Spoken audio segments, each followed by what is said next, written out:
ফরিদপুরে আসন বিন্যাসকে কেন্দ্র করে ভাঙার যে চলমান আন্দোলন সংগ্রাম চলছিল তার তৃতীয় দফার আন্দোলন সংগ্রামের পরে কিন্তু এই আন্দোলনটি স্থগিত করেন, প্রত্যাহার করে নেন এখানকার যারা আন্দোলন করছেন সে সমস্ত আন্দোলনকারীরা। পরবর্তীতে কিন্তু শনিবার পর্যন্ত তাদের আন্দোলন প্রত্যাহারের পর রবিবারে তাদের একটি হয়তো তাদের ঘোষণা আসার কথা ছিল, কিন্তু সেই ঘোষণাটি কিন্তু পরবর্তীতে জেলা প্রশাসকের দাওয়াতে কিন্তু তারা আসলে জেলা প্রশাসকের যে কার্যালয় সেখানে অনেকেই যান, সেখানে যে কিন্তু একটি ঘোষণাও হয় এবং জেলা প্রশাসক মহোদয় 10 কর্মদিবসের একটি কথা বলেন যে 10 কর্মদিবসের মধ্যে এই আসনকে নিয়ে যে দুটি ইউনিয়ন ফরিদপুর 2-এর মধ্যে অন্তর্ভুক্ত করা হয়েছে, এই দুটি ইউনিয়নকে আবার ফরিদপুর 4-এর মধ্যে অর্থাৎ ভাঙার মধ্যে তারা অন্তর্ভুক্ত করতে চান। এই বিষয়ে তারা আসলে সর্বোচ্চ সহযোগিতাটা করবেন এমনটি আশ্বাস কিন্তু গতকাল জেলা প্রশাসক মহোদয় কিন্তু দিয়েছিলেন। তারপর কিন্তু আন্দোলনকারীরা তাদের যে ক্ষোভ সেই ক্ষোভ আসলে তারা ধরে রাখতে পারেনি। তারা এখন পর্যন্ত তাদের যে দাবি তারা বলছে যে বিগত 10 দিনের আন্দোলন সংগ্রামের পরও তারা আসলে জেলা প্রশাসক থেকে শুরু করে প্রশাসনের বিভিন্ন পর্যায়ে যারা আছেন তাদের কাছ থেকে কোনো আশ্বাস তারা না পেয়ে কিন্তু তারা এক ধরনের কিন্তু বিক্ষুব্ধ অবস্থায় আছেন। তারা এখনও সড়কে কিন্তু অবস্থান নিচ্ছেন। আমার ঠিক সামনে কিন্তু দেখছেন যে তারা কিন্তু মানববন্ধনের জন্য বিভিন্ন ইউনিয়নের গ্রাম থেকে আসা বিভিন্ন যারা আন্দোলনকারী রয়েছেন তারা কিন্তু অবস্থান নিচ্ছেন। আমরা একটু কথা বলার চেষ্টা করব এখানে যারা আসলে অবস্থান নিয়েছেন তাদের কয়েকজনের সাথে। আজকে আপনারা যে এখানে মানববন্ধন করছেন আসলে কেন করছেন?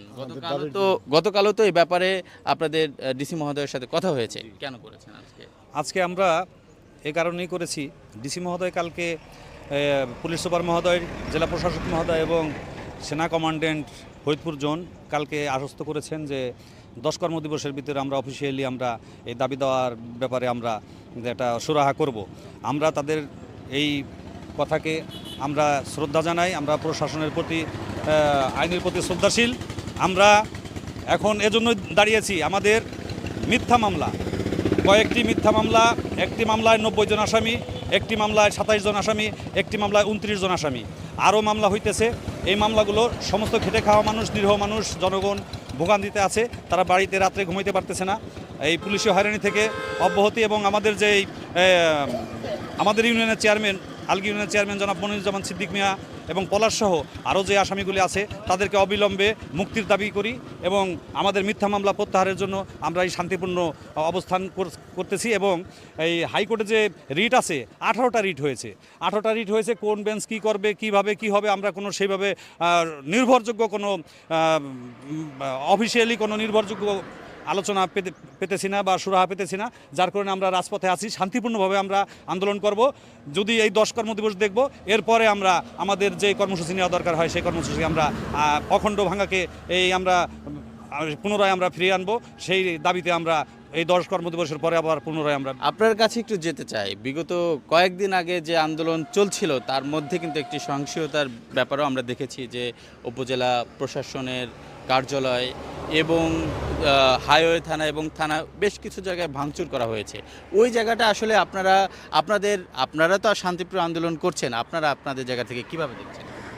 ধন্যবাদ সাংবাদিক ভাই। আপনারা জানেন যে 5 তারিখ থেকে একদিন করার পরে আমাদের 3 দিন কর্মসূচি চলেছিল, তারপরে 2 দিন। আসলে আমরা কি বলবো, মা মাটি রক্ষার অধিকারের আন্দোলনে এখানে মানুষের ভিতরে একটা অন্তর্জ্বালা, সেই জ্বালার বিস্ফোরণ ঘটেছে। আর সেটা 15 তারিখে যে ঘটনা ঘটেছে ওটা একটা জনবিচ্ছিন্ন ঘটনা। জানেন যে আপনারা বিভিন্ন ইউনিয়ন থেকে আগত মানুষের ভিতরে একটা অন্তর্জ্বালা ছিল। আসলে ওটা বিচ্ছিন্ন ঘটনা, ওটার আমরা তীব্র নিন্দা জানাই। আমরাও চাই না এগুলো রাষ্ট্রীয় সম্পদ। আইন শৃঙ্খলা বাহিনী এবং ঊর্ধ্বতন কর্মকর্তারা এরা আমাদের ভাই, এরা আমাদেরকে বারবার আশ্বস্ত করেছে এবং আমরা শান্তিপূর্ণ আন্দোলনে করে এসেছিলাম, কিন্তু জানি না কারা এই বিচ্ছিন্ন ঘটনাগুলো ঘটিয়েছে। আমরাও চাই যে ভিডিও ফুটেজ বা বিভিন্ন দেখে যারা এই সহিংসতার সাথে জড়িত তাদের সুষ্ঠু একটা বিচার হোক।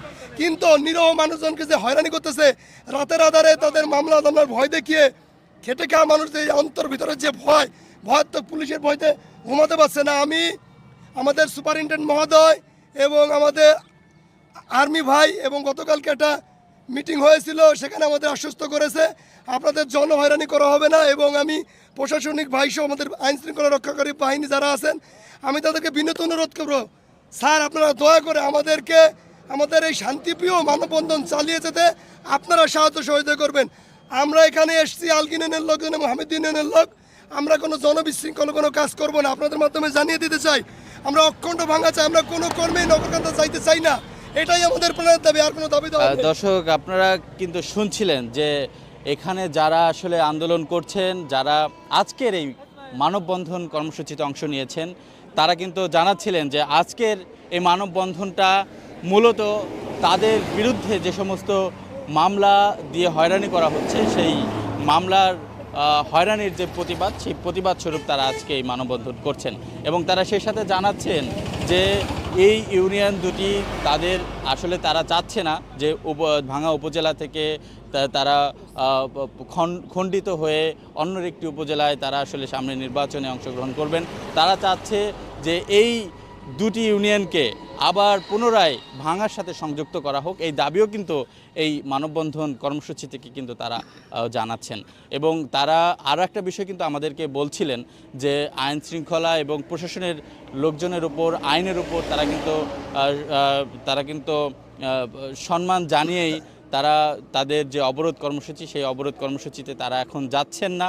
মানুষের ভোগান্তি হোক সেটিও কিন্তু এখন তারা আসলে চাচ্ছেন না। তারা চাচ্ছেন যে তাদের যে দাবি দেওয়া, সেই দাবিটা আসলে যদি প্রশাসন মেনে নেয়, নির্বাচন কমিশন মেনে নেয়, তাহলেই তারা তাদের ঘরে ফিরে যাবেন।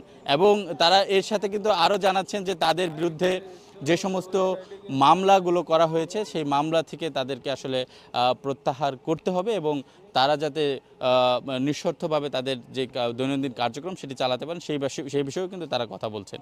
এবং তারা আরেকটা বিষয় কিন্তু জানিয়েছেন যে যারা এই গত কয়েকদিন আগের যেই একটি ঘটনা ঘটে গেছে, একটি বিচ্ছিন্ন ঘটনা কিন্তু ভাঙা উপজেলা এবং উপজেলা যেই থানা রয়েছেন এবং হাইওয়ে থানা এবং নির্বাচন অফিস যারা আসলে ভাঙচুর করেছেন, তারা বলছেন যে যারা এই ভাঙচুরের সাথে জড়িত এবং যারা এই ভাঙচুর মূলত চালিয়েছে আমাদের এই আন্দোলনকে প্রশ্নবিদ্ধ করার জন্য,